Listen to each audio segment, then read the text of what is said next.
It frustrates me how so many call autistic people picky eaters. I am not a picky eater.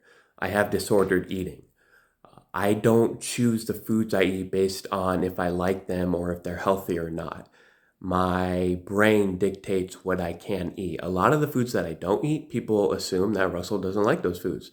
No, I love those foods, but my brain won't let me eat them because I get intrusive thoughts, or it's a different food outside of my familiar daily routine of what I eat. There's so many factors that go into what kind of foods I need to eat in order to function to my fullest potential in terms of, not stressing out over what I put into my body.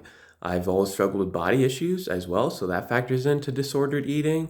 And I will say, there's a tendency for me to control what I eat because I feel like I have such a lack of control over my own existence that I really compensate by really being rigid about what I eat, even when I don't want to eat. So, calling me a picky eater, I mean, I'm not some child, turning over his plate full of vegetables, right?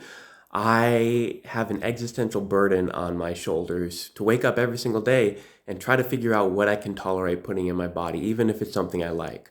So again, the infantilization of autism just drives me crazy, and that's why I talk about it a lot. Because no, I'm not a picky eater. I like a lot of different variety of foods, but they're inaccessible to me a lot of the times because of how my brain is and the rigidity behind it. So, just because a child might come across as being a picky eater, just because they're a child doesn't make their struggles trivial, right? They can still be an existential burden on them.